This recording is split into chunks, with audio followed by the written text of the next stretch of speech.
कहते काली, बलि और बाली, जो भगवान से जिन्होंने प्रश्न किए, काली, बाली और बलि, ये तीन ऐसे भक्त हैं। तो महाराज प्रश्न करता है, बोले सुनो आप कौन हो? बोले हम साक्षात ब्रह्म हैं। अच्छा तो हमको किसने बनाया है? कन्हैया ने कहा हम ही ने बनाया है। अच्छा तो चलो जवाब दो फिर, जब आप ही हैं तो ये बताओ हमारे फन में इतना जो जहर किसने भरा? कन्हैया का है तो हम ही ने दिया है। बोले महाराज हमको इतना क्रोधी स्वभाव किसने दिया? कन्हैया का है तो हम ही का दिया हुआ है। तो इसमें मेरी गलती क्या है? तेरा तुझको अर्पण क्या लागे मेरा।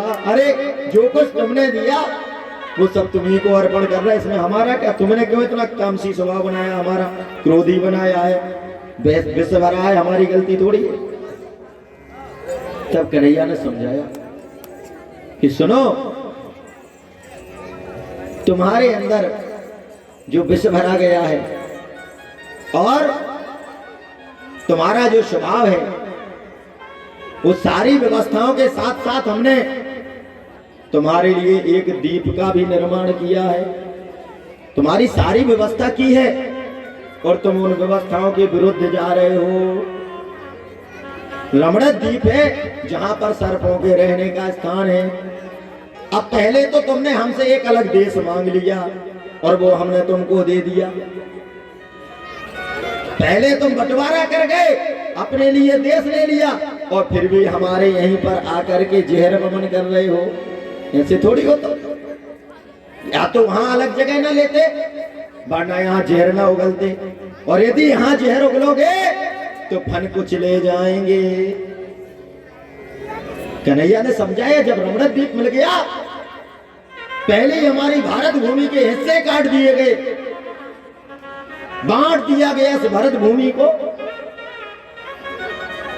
दुनिया के विभिन्न तर्कों को रख करके बंटवारे कर दिए, और इसके बाद भी महाराज इस पवित्र भूमि पर विश्व वमन करने में लगे हुए हैं। तो यदि आप इस पवित्र भारत भूमि में विश्व वमन करोगे तो आपके फणों को कुचल देंगे, संकेत दिया।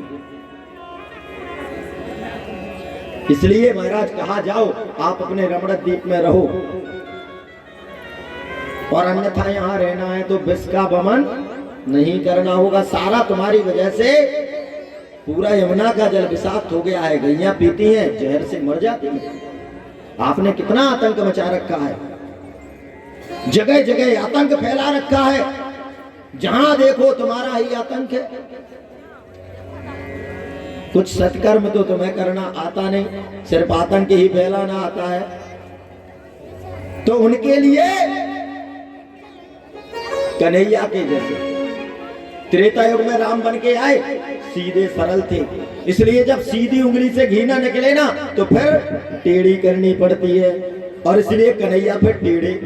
राम जी देखो बिल्कुल सीधे सरल खड़े दिखते हैं, सीधे सीधे, और कन्हैया कहीं एक जगह भी सीधे नहीं मिलेंगे, बैठेंगे भी तो एक घुटना ऊपर, जहां देखो तीन तीन जगह से टेढ़े दिखेंगे, और इसलिए फिर टेढ़े होके आए। जो काम सीधी उंगली से नहीं हुआ फिर वो काम टेढ़ी उंगली करके, और इसलिए कहते हैं कि राम चरित्र परम पवित्र, कृष्ण चरित्र महाविचित्र। अच्छों अच्छों को समझ में नहीं आता, कुछ का कुछ पता लगाते रहते फिर।